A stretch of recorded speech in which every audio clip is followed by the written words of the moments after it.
Yang bertanya abang itu Pak Polisi ya, yang menyeberangkan warga yang mau nyebrang jalan. Enggak, sahabatku semua, ini adalah sukarelawan. Jadi nanti kita akan memberi uang seikhlasnya. Di sini bunyi hon itu biasa. Jadi kalau ada bunyi hon di sini memang biasa sangat. Kalau di negara tetangga, misal kata membunyikan hon itu kan tidak boleh sembarangan. Tapi di sini macam apa ya? Macam kita orang ini nggak punya pikiran ya. Sudah tahu lah. Saya naik motor, pasti saya akan menepi. Tapi di sini tetap akan di-on terus. Semalam Bang Toha beli durian, yang dimana pertama kalinya saya membeli buah durian yang harganya cukup lumayan mahal, Rp150.000. Ya mungkin karena Bang Toha duduk di kampung. Kalau Bang Toha bekerja di Malaysia, misal kata teringin nak makan makanan yang harganya Rp50 lah. Kalau uang Indonesia itu sudah 200.000 lebih. Itu memang kalau di Malaysia tak pikir-pikir. Ya mungkin karena di sana tiap hari kerja, tiap bulan dapat gajian. Tapi kalau sudah hidup di kampung seperti ini sahabatku semua, yang dimana Rp150.000 itu memang kalau misal kata dibelikan buah yang dimana hanya dapat 2 biji, itu terasa apa ya? Terasa agak mahal juga, terasa mikir-mikir juga, tapi nggak apalah, sekali seumur hidup. Karena kehidupan di kampung, uang Rp150.000 ini amat sangat berharga. Mungkin kalau bagi yang hidupnya kaya raya, yang menganggap uang Rp150.000 itu cuma sedikit. Tapi kalau bagi Bang Toha, warga kampung yang dimana setiap beli apa-apa itu harus mikir ya, karena pendapatan pun juga tidak seberapa. Apalagi kalau untuk hanya dapat buah durian 2 biji saja, tentunya itu juga membuat Bang Toha, ya Allah, 2 biji isinya pun tak banyak. Kemudian ramai sahabat-sahabat daripada Malaysia yang berkomentar, Bang, kalau di Malaysia itu dibagi saja Bang, untuk apa durian seperti itu, durian kampung. Ya, saya sendiri juga di Malaysia belasan tahun. Biasanya kalau durian kampung seperti itu di Malaysia itu nggak begitu laku. Bahkan kalau saat musim durian, kita beli musangking, duri hitam, yang dimana isinya juga tebal, bijinya juga tidak begitu besar, harganya itu juga dipikir-pikir nggak terlampau mahal. Tapi kalau di kampung di sini sahabatku semua, buah durian itu agak langka. Beda dengan di negara tetangga kita, yaitu di Malaysia. Yang dimana kalau di Malaysia saat musim durian, kadang-kadang satu bakul itu bisa Rp50. Tapi untuk yang kecil-kecil ya, bukan yang untuk besar-besar. Untuk yang kecil-kecil pun kalau kita makan pun sudah oke lah.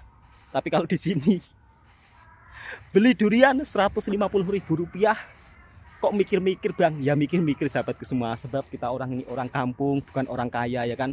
Beda cerita kalau orang kaya. Mungkin orang kaya Rp150.000 itu ya dianggap uang sedikit lah. Tapi kalau orang kampung, Rp150.000 bisa dibelanjakan tahu tempe, sudah dapat berhari-hari. Beli ikan sudah dapat berkilo-kilo. Dan ramai juga yang berkomentar, Bang, kampungnya Bang Toha tidak ada money changer kah? Kadang-kadang saya juga ketawa ya kalau ditanya sahabat-sahabat daripada Malaysia. Pertanyaannya itu mungkin menganggap seolah-olah perkampungan di Indonesia dengan di Malaysia sama. Oke sahabat-sahabatku semua, di sini Bang Toha juga ingin menjelaskan ya, kalau perkampungan Indonesia dengan perkampungan Malaysia itu beda jauh. Kalau perkampungan Indonesia dia lebih ke arah masih ya boleh dikatakan tertinggal lah. Untuk hal-hal yang seperti di Malaysia mungkin di kampung Indonesia juga tidak ada. Salah satunya kalau Bang Toha pergi ke Pekan ya, Pekan di Malaysia semuanya itu sudah serba modern. Bahkan tempat kerja saya yang dimana di Mersing, yang merupakan salah satu kota yang tidak begitu besar, tapi di situ serba lengkap. Ada stasiun tempat untuk cas mobil listrik. Bayangkan, itu Pekan, bukan kota besar. Jadi kalau di Malaysia, perkampungannya dibandingkan dengan di Indonesia ya lebih modern di Malaysia. Itu saya akui sahabatku semua. Dan itu memang fakta lah. Tapi di sisi lain ini bukan bahan perbandingan, bukan ya. Jadi saya jelaskan di sisi lain ini bukan bahan perbandingan, melainkan sumber informasi. Tapi kalau di kampungnya Bang Toha, suasananya lebih ke natural, pemandangan alam semula jadi. Jadi kalau untuk saat musim penghujan seperti ini, sawahnya ditanami padi. Jadi kita bisa jalan-jalan di area sawah padi, tenang, udaranya juga segar sahabatku semua. Di sini untuk harga tomato, mungkin sahabat-sahabat daripada Malaysia akan terkejut mendengarnya. Harga tomato di sini tahu nggak? 1 kilonya itu cuma Rp2.000 atau sekitar 60 sen. Kalau di Malaysia tomato harganya itu cukup lumayan mahal sahabatku semua. Dan untuk pembuatan batu yang dimana untuk rumah itu pun juga masih dikerjakan secara tradisional di daerah pertengahan sawan sana di sana, di daerah pertengahan sawah. Jadi ada rumah kecil itu tempat untuk membuat batu rumah. Jadi memang benar-benar masih tradisional, dan cara tradisional ini memang benar-benar sangat kuat sahabatku semua. Ada juga yang bertanya, ada homestay? Enggak ada homestay sahabatku semua. Beda dengan di kampung-kampung Malaysia ya, yang dimana walaupun di perkampungan ada homestay. Dan seperti biasa kalau sore hari banyak makcik-makcik yang beraktivitas di sawah, terutama mencari rumput. Jadi di sini rumput pun bisa dijual juga dan amat sangat berharga. Kalau di Malaysia rumput sampai tinggi-tinggi tak ada orang yang ambil sahabatku semua. Dan untuk harga sayuran di Indonesia memang begitu sangat terlampau murah. Nah kebetulan kali ini Bang Toha juga mau menuju ke Pekan ya, dan akan ke daerah kampung yang dekat dengan laut. Jadi nanti Bang Toha akan tunjukkan suasana kampung nelayan juga. Kalau pegunungan terus nanti kan sahabat-sahabat juga tidak bisa melihat secara keseluruhan. Meskipun jaraknya cukup lumayan jauh, tapi tak apa. Jadi daerahnya Bang Toha ini dekat dengan gunung juga, dekat dengan laut juga. Ramai juga yang berkomentar, Bang kalau rumah berada di tepi gunung apakah nggak longsor? Enggak sahabatku semua. Tepi-tepi gunung di situ itu sudah keras ya. Dia jadi tanahnya itu sudah keras, aman, jarang terjadi longsor. Kecuali kalau gunungnya masih aktif, kemungkinan bisa ada gegaran dan longsor. Tapi kalau di daerah kampungnya Bang Toha, meskipun gunungnya tinggi-tinggi, sudah tidak aktif lagi. Dan kali ini Bang Toha juga akan menuju ke pekannya, supaya sahabat-sahabatku juga bisa melihat suasana pekan yang ada di Indonesia. Di sini air sangat jernih daripada pegunungan. Jadi kelebihannya di situ sahabatku semua. Di sini alamnya masih natural, pemandangan semula jadi juga sangat cantik. Meskipun di sisi lain masih banyak kekurangan. Oke, kita lanjut ke daerah Pekan dan juga ke kampung nelayan. Kita menuju ke Pekan sahabatku semua. Jadi kalau kita pergi ke Pekan ada datarannya. Namun dataran di Indonesia dengan dataran di Malaysia berbeda jauh. Biasanya kalau dataran di Malaysia ada khusus tempat bermain untuk kanak-kanak. Tapi kalau di sini tidak ada sahabatku semua. Kalau di sini lebih dibilang alun-alun. Dan alun-alunnya atau datarannya dekat saja sahabatku semua. Karena ini monsun, jadi anginnya cukup sangat kencang. Untuk musim antara Indonesia dan Malaysia itu sama sahabatku semua. Nah ini dia dataran yang ada di Pekan. Ada padang bola sepak. Di sini disebut alun-alun. Biasanya kalau di Malaysia dataran ada khusus tempat bermain kanak-kanak. Namun kalau di sini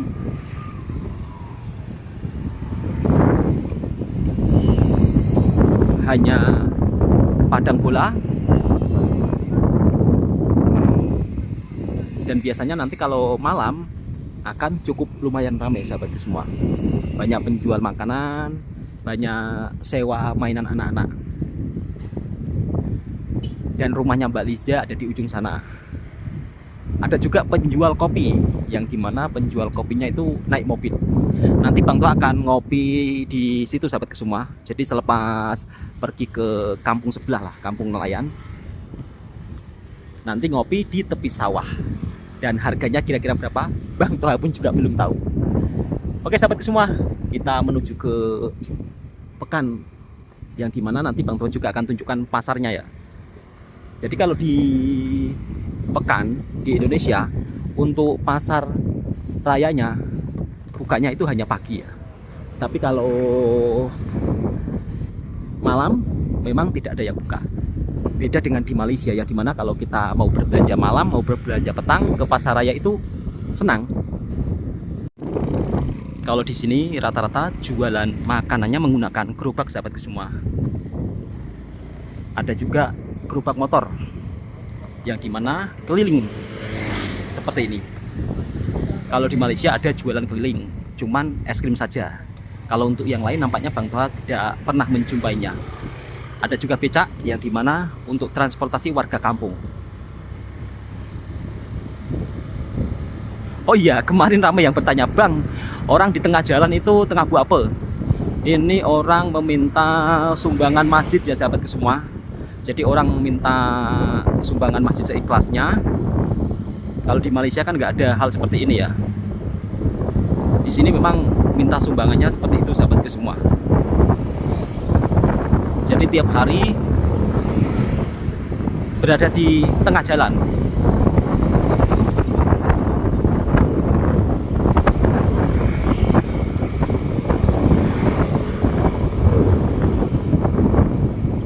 Dan ini adalah suasana pasarnya.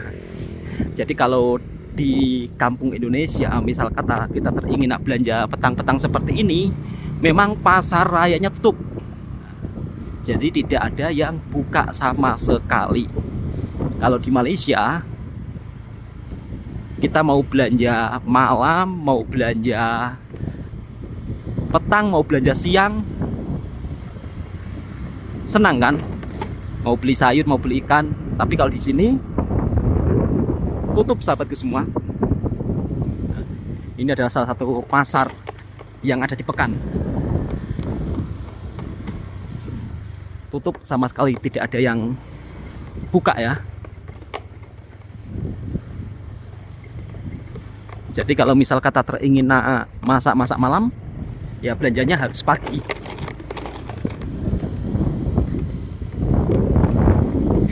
Kita patah balik.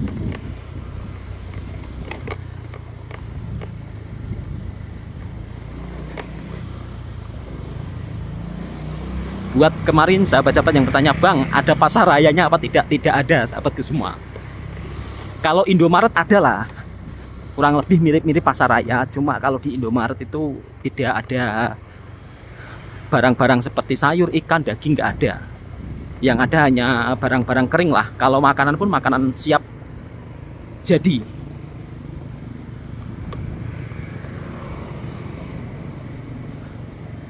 Ada penjual bobola seperti ini, penjual bobola yang ada di Indonesia.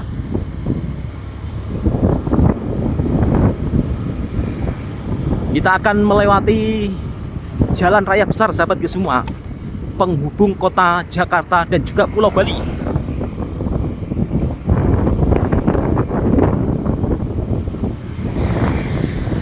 Kalau di Malaysia, misal kata traffic light atau lampu merahnya rusak, itu kan ada nomor aduannya.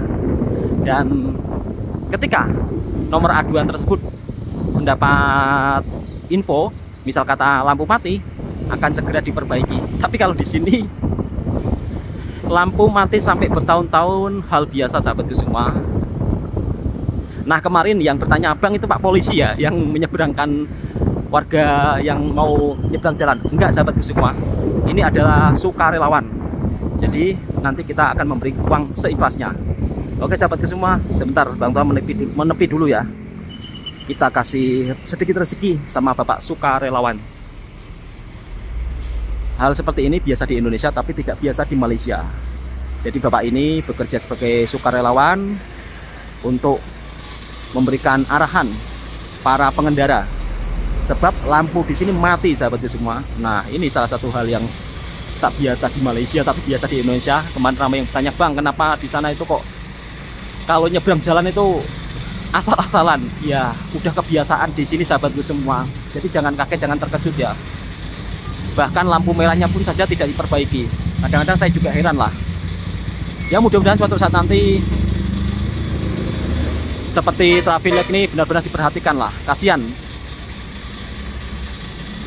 karena ini juga merupakan salah satu keselamatan yang penting. Dari segi hal seperti ini saja kita tertinggal jauh loh dari negara tetangga kita, Malaysia. Ini bukan berarti terus kita memburu-burukan negara kita, bukan. Ini suatu kritikan sahabatku semua yang dimana kita harus berbenah juga. Sebab ini hal mendasar ya yang perlu kita terapkan. Jika hal seperti ini tidak diperhatikan, sulit untuk maju ke hadapan. Nah itu dia sahabat semua, bapak sukarelawannya. Kita bagi rezeki. Sebentar, Bang Tua mau bagi rezeki kepada bapaknya. Di sini bunyi hon itu biasa. Jadi kalau ada bunyi hon di sini memang biasa sangat. Kalau di negara tetangga, misal kata membunyikan hon itu kan tidak boleh sembarangan. Tapi di sini macam apa ya? Macam kita orang ini nggak punya pikiran ya. Sudah tahu lah. Saya naik motor, pasti saya akan menepi. Tapi di sini tetap akan di hon terus. Kadang-kadang saya juga heran ya. Padahal saya pun sudah menepi. Tapi ya orang ini jenis kalau bawa kendaraan macam tak sabar. Beda dengan di negara tetangga kita yang dimana mereka itu punya kesabaran tinggi, punya kesadaran tinggi yang dimana oh ini tahu di jalan raya. Tapi kalau di sini bunyi hon itu suka-suka. Ton. Tadi pun Bang Tua kena bunyi hon. Padahal Bang Tua sudah menepi, kendaraan banyak. Ya, tapi itulah semua. Di sini hal biasa. Apalagi kalau orang tersebut bawa mobil. Jadi kadang-kadang saya juga heran ya, orang di sini kalau bawa mobil bagus, itu seolah-olah dia tuh yang paling gah gitu. Paling gah gitu. Misal kata ada orang bawa motor itu suka-suka bunyikan hon gitu. Macam apa ya? Macam terpaling aku ini punya mobil mewah gitu, punya kereta mewah. Padahal kereta mewah di sini juga tidak semewah sangat lah, biasa saja lah. Tapi kalau di negara tetangga, orang bawa kereta mewah, bawa mobil harga miliaran, itu mereka biasa-biasa saja, nggak apa istilahnya, nggak terpaling-paling gah itu tidak sahabat semua. Tapi di sini misal kata ada motor yang pelan-pelan atau belum menepi ton itu yang paling kadang-kadang saya bilang pula lah, kok bisa-bisanya sampai membunyikan hon seperti itu. Di sini kendaraan tradisional juga masih ada sahabat semua, namanya dokar. Jadi kereta manual pun ada di sini sahabat semua. Oke, kita langsung menuju ke Kampung Nelayan. Yang tadi bukan Pak Polisi sahabat semua, melainkan sukarelawan yang bukan bunyi hon lagi. Enggak lori, enggak kereta, enggak mobil. Memang di sini tuh suka-suka bunyi hon. Yang dimana kalau di Malaysia bunyi hon amat pantang dibunyikan suka-suka. Oke, kita lanjut perjalanan selanjutnya. Video ini agak panjang, tapi semoga sahabat-sahabatku bisa menikmatinya dan serasa diajak jalan-jalan ke daerah yang ada di perkampungannya Bang Tua. Jadi kalau dibilang perkampungannya Bang Tua juga bukan sih, sebab ini sudah lain daerah. Oke, kita simak videonya. Kita menuju ke perkampungan nelayan sahabatku semua. Kalau di sini rumahnya lagi rapat ya daripada perkampungan pegunungan. Kemarin ada juga yang berkomentar, bang, kampung pegunungan di sana rumahnya rapat-rapat. Di sini lebih rapat sahabatku semua.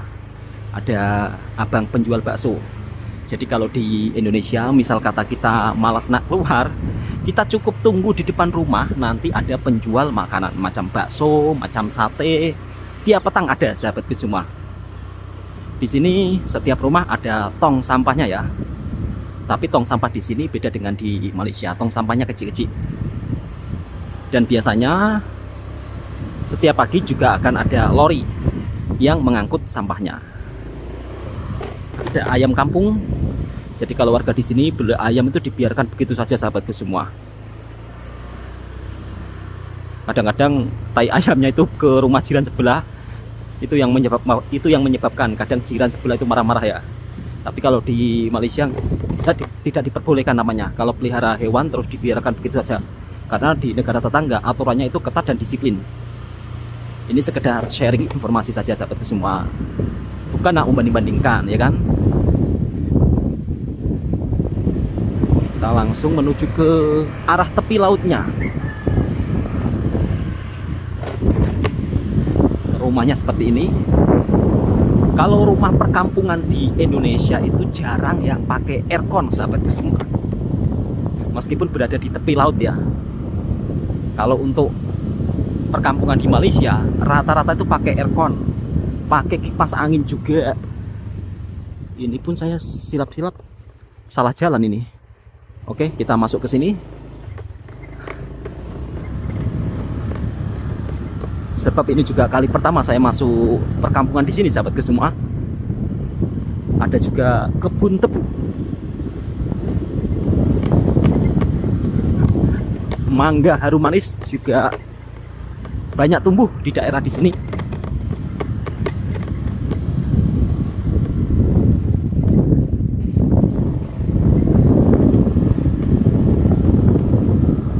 Di Indonesia, misal kata teringin nak beli tanah yang jauh dari rumah kampung itu justru lebih murah sahabatku semua, dibandingkan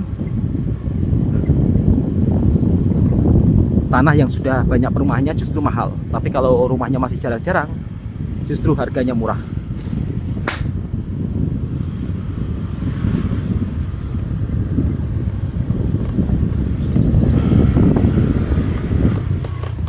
Kita memasuki daerah Kampung Nelayan. Ada musolanya atau surau.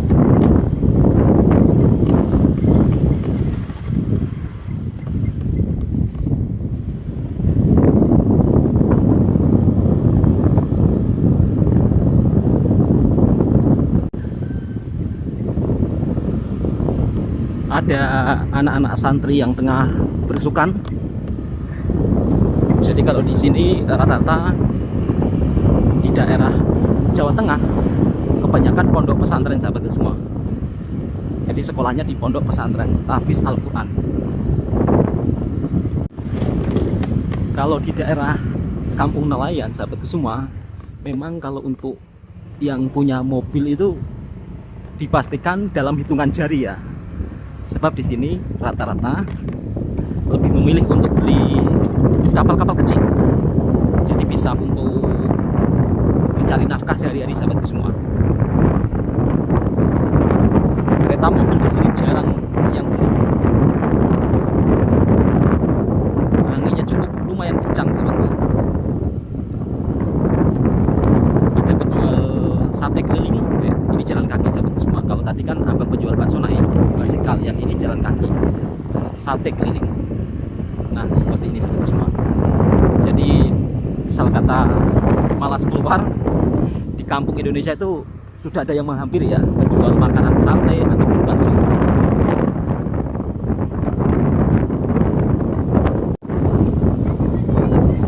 Surau ataupun musola di sini jumlahnya memang cukup sangat lumayan banyak sahabatku semua. Jadi jarak beberapa meter ada musola, ada surau, ada masjid. Dan di sini banyak juga penjual bobola. Ada pentol, ada telur gulung, ada somai. Jadi jualannya naik motor pakai gerobak. Dan Bang Toha akan menuju ke pelabuhannya.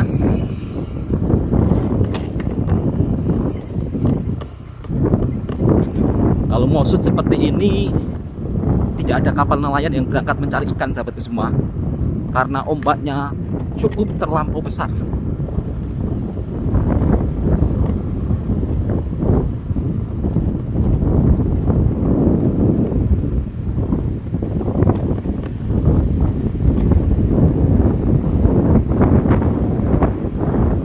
Seperti inilah suasana kampung nelayan yang ada di Indonesia.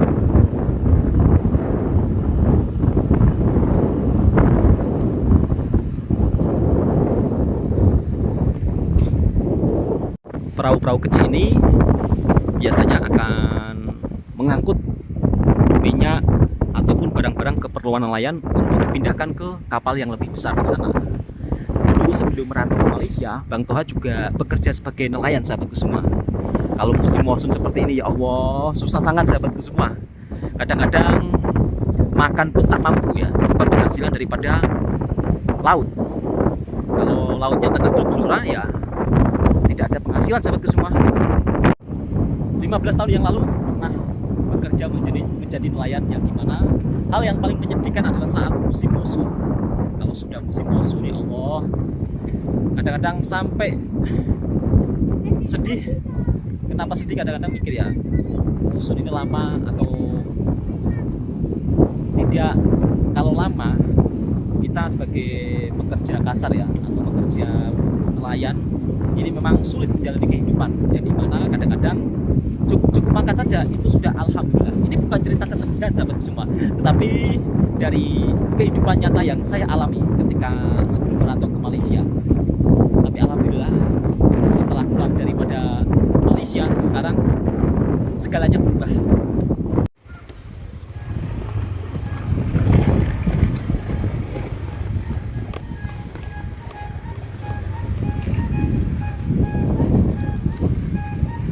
Bahkan ibu-ibu di sini pun menjual makanannya dengan basikal, sahabatku semua, secara keliling. Bukan ibu-ibu saja, pakcik-pakcik. Ini ada pakcik-pakcik jualan es menggunakan basikal. Ini musola atau surau, sahabatku semua. Dan kita langsung lanjut untuk ke sawah padi sambil ngopi-ngopi, sahabatku semua. Di sini rumahnya hampir tidak punya halaman ya, jadi rapat sangat memang kalau berada di kampung nelayan. Kalau punya mobil pun juga susah parkir, tidak ada tempat parkir. Jadi rumahnya benar-benar rapat.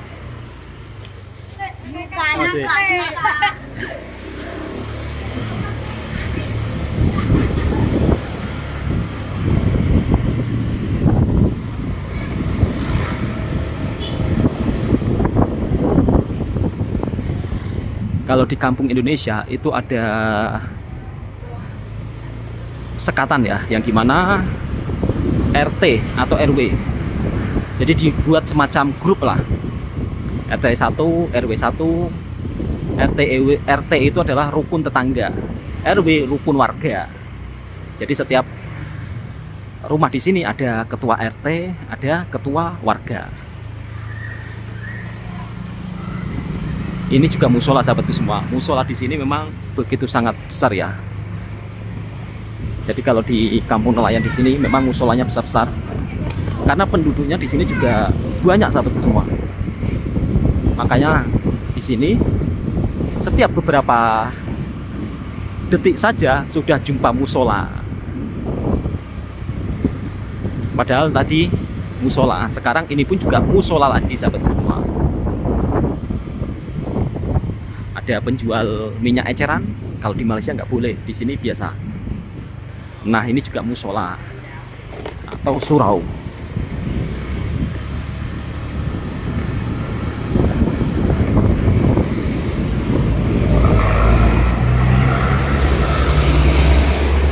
Yang ini sudah kawasan jalan raya besar. Kalau ke barat Jakarta, kalau ke timur Pulau Bali.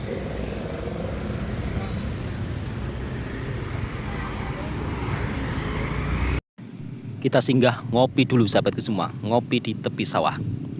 Penjualnya naik mobil atau naik kereta.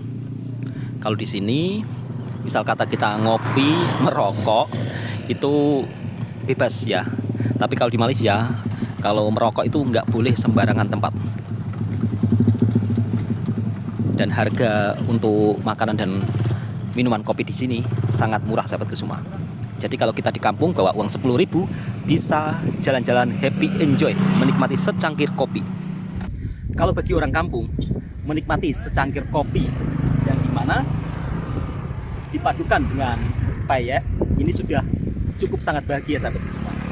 Untuk harga kopi di sini Rp5.000 atau Rp1.20. untuk payeknya juga sama. Jadi 10.000 bagi orang kampung itu sudah sangat berharga, yang dimana kita bisa menikmati minuman ini dengan pemandangan sawah padi.